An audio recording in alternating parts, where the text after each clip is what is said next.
Hey, everybody. Welcome to another episode of Dayton Drama Queens. Welcome, Josh. It's Look good at this to see you. studio. We got to take this in. This is an upgrade. Brand new studio, brand new furnishings. Thank you to Mitosis. Thanks, Mitosis, and thanks Dayton for watching. I mean, that's kind of making this possible because people like us. They like us. We're in the second season, already planning our third season with maybe some live remotes. I was going to say maybe on location. I love it. Yeah. Love it. Speaking of on location, we have somebody with us today. You're not going to believe who we landed for this podcast. Brandon Ragland from the Dayton Ballet is here. Thank you for having me. We're so excited to have you here. It's a pleasure to be here. How did you end up here? Well, I moved from Louisville, Kentucky, where I was dancing with the Louisville Ballet for 13 years, and I retired from performing. Wow. Yes, I know dancers say retired, but we're not really retired. Yeah, and you're like 20. Yeah. I retired from performing in April of 2023, and I was trying to figure out my next step. I always knew I wanted to be an artistic director of a ballet company. That was like my dream job. So I started to kind of apply really just for experience. Yeah. And I heard about the directorship at Dayton Ballet being open. And I said, why not? We'll see what happens. And June of 2023, here I am. So, yeah. And you know, the ballet has such a great reputation. Yeah. I mean, for a small city to have this kind of ballet, what have you found in Dayton that you're just loving about the city? You know, what's interesting and what I love about it is that it supports the arts so much. I mean, I was just saying this the other day that Ohio is one of the few states that have very well supported large dance companies, and two right here in Dayton, you know, with Dayton Ballet and Dayton Contemporary Dance Company.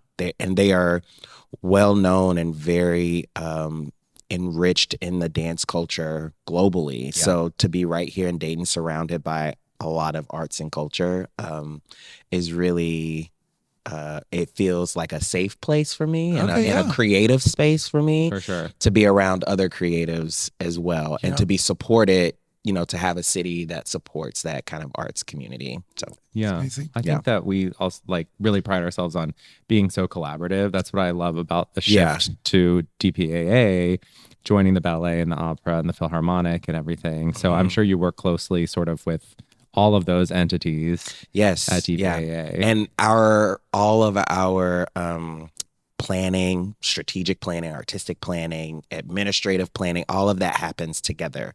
So for instance, all three artistic directors, so, you know, like last year, Kathleen, Neil Gittleman, and myself, we got together and we said, well, what are the things that we want to accomplish as an organization artistically together? Through each of our different art forms, how do we want to convey that? But then also, what do we want to do together? I mean, and that's pretty awesome in and of itself. For instance, you know, we get to give dancers the opportunity to be a part of AIDA. You know? Yeah, we were just talking about that at breakfast. And how many ballet dancers can say that they have the opportunity to be a part of these operas that do have ballet as part of the story?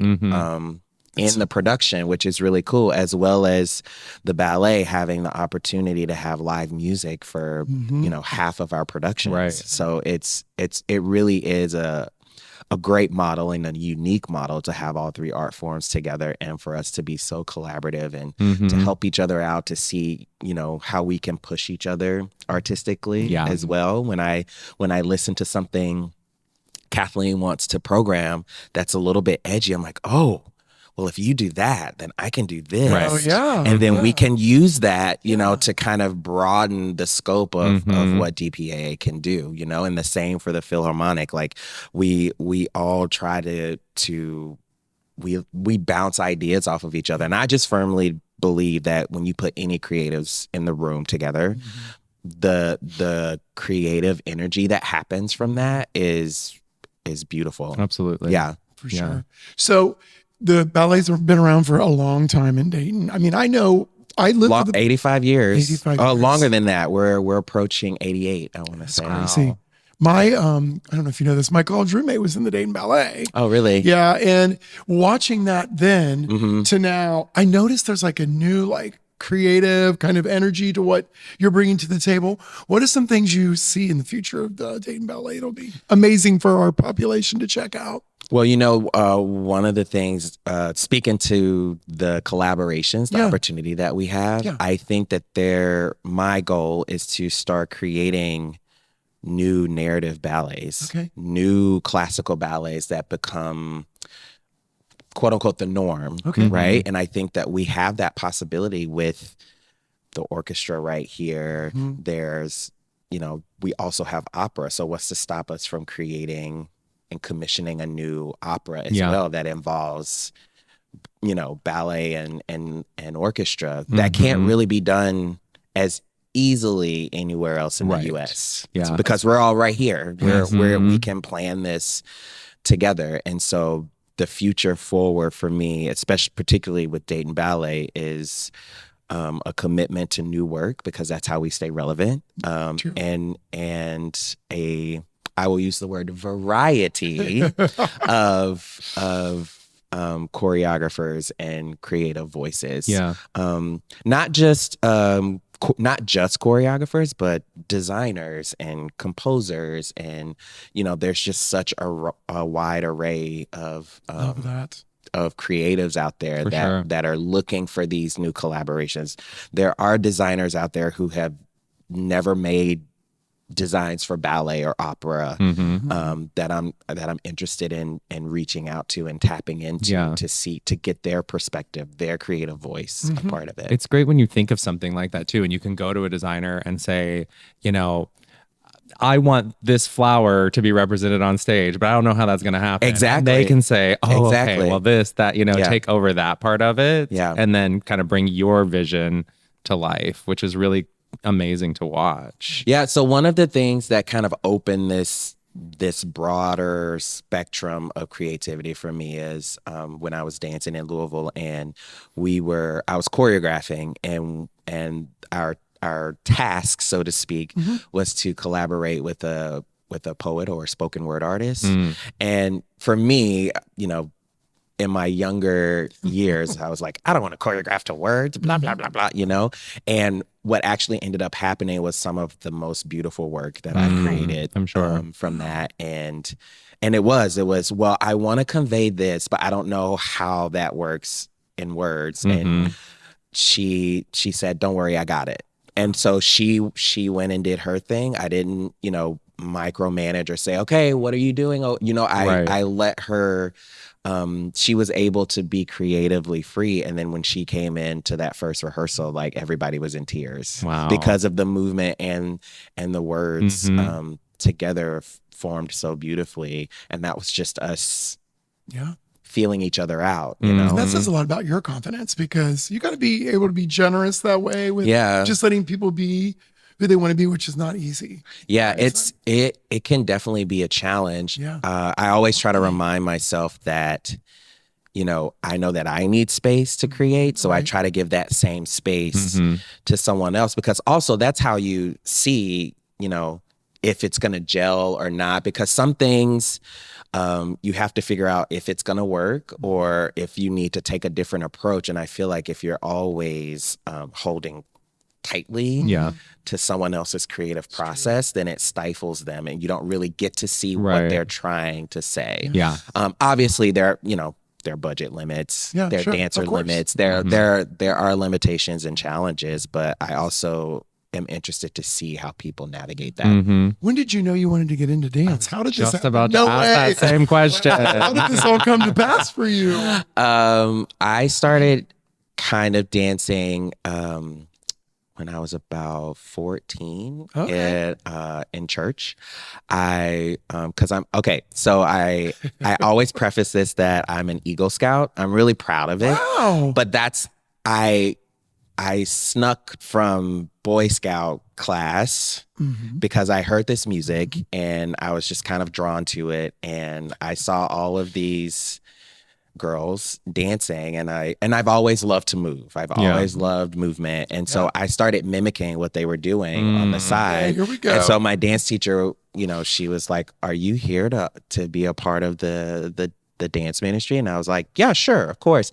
And I always tell my mom now, I wish I could have taken a picture of her face when she was looking for me. And here I am in my like Boy Scout uniform, like on the side, like twirling around. And she was just like, she thought I was being disruptive. And so she was like, is he being disruptive? And my dance teacher was like, no, I'm so happy that he's here auditioning. And she was like, auditioning? Like, what are we doing? But from there, you know, I started doing things here and there. And she really, my first dance teacher really pushed me. And she said, you have a gift, you need more training. So I actually ended up going to a fine arts high school in Alabama School of Fine Arts. And I went initially for math and science, because math and science was considered a fine art, or is considered a fine art. Oh, interesting. Yeah. I'm so confused. So I went for math and science, but I did the same thing. I would, sorry, Mom, I would sneak away in my study halls and take jazz class sometimes if I didn't have a lot of homework. And so then I switched over to dance and just immersed myself into it. And then from there, went to Butler University, and I knew probably my junior year in high school that I wanted to make it a career. I didn't know what that looked like, but I knew I wanted to do it. And I knew my plan was after high school, I was going to audition for Janet Jackson and be. Oh my God. That's like literally part of the Rhythm Nation. Yes. Yeah. Like, this is the guy who bought the Velvet Rope tour DVD. I could probably do all the choreography right now. So it worked out well for you. It worked out really well. And have you, like, was Louisville the only major ballet company you were in, or have you done? After college, I went back to Alabama Ballet, and I danced there, and then went to Louisville. That's where I spent most of my career. Did you find when you started out dancing and then you started concentrating on ballet, I mean, that's a lot of technique to sort of learn, and what some people might think is like a short time, because people start dancing ballet when they're little babies. Even younger. For the ladies, even younger.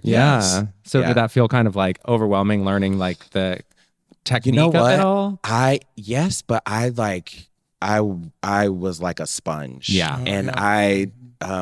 And some people, and I think some people have it in their DNA. Yeah. They just need to be told what to do. I just knew right away that there was no, like, once I did dance, like I did gymnastics and soccer before that, but once I started dance, there was no, when my mom said, okay, you have to pick, you can't do all three, because I also said I was going to be in the 2004 men's gymnastics Olympic team. Like, that's what lofty goals. I did. But then when I started doing dance, I knew exactly, like, I was like, okay, soccer and gymnastics can go bye-bye. Boy Scouts couldn't, though. That was the compromise. My mom was like, you have to finish. And I said, okay, I can do that. But yeah, a lot of my friends consider me a bunhead, because I literally was sleeping and drinking ballet and dance. Good for you. Yeah. And now you can start a fire in the woods if you ever get lost. Tie a slip knot. There you go. Speaking of that, because that's a real commitment to be an Eagle Scout. Yeah. Does it take forever to get to that status? You have to reach Eagle by the time you're 18. Okay. And I literally, it was my 18th birthday, and my mom was driving me around to get the signatures for the form to fill out. I kid you not. Yeah. That's pretty amazing that you did that. Yeah. Did you ever run one of those troops when you were done, or no? No, I was like assistant scoutmaster for a little bit. That's interesting. And I loved the camping part of it. I loved like the survival trails, and I was couldn't pay me to do that now. I'm much more of the glamping person. I was gonna say, like, because Dayton proper doesn't have much of that, but have you been able to explore any like nearby? Not yet, but it's on my list. There's some good hiking up in Yellow Springs. Yes, there's some good stuff. Yeah. Sure. So as part of the ballet, do you guys go out and go to schools and stuff like that to talk about what your job is? So tell me about that, because I know we have a really robust learning and community engagement program at DPAA as a whole. Okay. And what I'm trying to do with the ballet portion of that is kind of reshape it. So it's not just I want it to be more integrated and interactive with the students. And so what we try to do is we go into schools and dancers. It's we have a program now called Who Wants to Be a Dancer, and it's kind of like a game show. Where there are questions. We are educating them and teaching them about the 5 positions or different movements and the elements of learning a dance, like learning the choreography, and then you have to rehearse it, and then you perform it, and the costumes associated with that. So we kind of made it into a game show, and we get the kids involved with that. And to my surprise, I've heard that it gets really competitive. They get really into it. And I got a video from my education manager, and there were like this group of like 10 boys that were like doing the movements with it. It was like great. I know, it's such a nice sight to see, because it wasn't like that when I was growing up. So to see that type of interaction is great. So it's in its first year, so I think it's going to continue to evolve. And if it's just that 1, 2, 3 kids that kind of pursue that, I feel like that's enough. I mean, we've had like a handful of students inquire about ballet classes. That's great. One being, a boy, and to me that's a win. Just for those inquiring minds to say, oh, I didn't think I could do that. Yeah. And I see someone that looks like me that has done that. Which is such a crazy thing, because, boys, men, whatever, in ballet are so integral to the dance form. I mean, you need them. Yeah. And also, I mean, there's the strength and the discipline in something like that. If it was sort of presented to either parents or little boys or whomever, like, look what that can because that's what kind of hooked me, is because like I said, I wasn't really interested in ballet when I first started dancing. I was going to be a Janet Jackson tour dancer, and when I started to really get into ballet, and there's all the lifting and the strength and the hardest part is making it look easy. Like that's kind of the difference, because we are athletes, but we have to, it's different than watching a sports game, because the energy you get is from hearing the grunting and seeing the struggle a little bit. And with dance, it's just a little different. You want it to look effortless. That's I mean, I've never thought about it like that, and that's so true. Good insight. And either it's wrong or right. Yeah, exactly. But like as a concert dancer, in some instances, I think that is shifting a little bit with more contemporary work. Like there are people, because we do want to see that. Like a lot of people do want to see, like, that's how they connect, because that's how people understand that it's hard. Like if they can see the sweat, if they can see a little bit of the struggle. So trying to find that it's like balance. When you see a singer and they're in that. All the belting, you're like, yes. It's just, whereas opera, you want it to look like you're just standing there. Like but it still moves you in a different way. So like trying to find that balance in doing that is what you're trying to present. So for sure. And we have a pretty robust like boys program in the school right now. We have about 12. Yeah, that's great. I was going to ask about that. What was it like to be the boy that was the dancer? Did you go through all the things we imagine you go through? Oh yeah. I went through. I did, however, have a really good support system at school. That makes all. And because I went to an art school, I was around musicians, creative writers, visual artists that were all different. So I was very fortunate in that sense. But I went through the taunting. I went through the doubts. I went through the financial uncertainty. Like, you really sustain yourself on a dancing job. Like that was a big concern, for my parents, understandably so. And it's not easy. Right. I mean, as you all know, like being an artist is not easy. The hustle never really stops. Right. But like you said, if it's like part of it's just, I knew I had to do it. There was just like there was no question, and there was no alternative for me, which may call me crazy. I mean, some people do, but I just knew I had to dance. And I knew, and even after, when I decided that I was going to stop performing, I knew that I wanted to stay in the field. Like there was no like, oh, I'll stop this and do something completely different. It's like, no, this is my world. Yeah. I remember a college professor said to us one time, if you can picture yourself doing something else, do that. Yeah.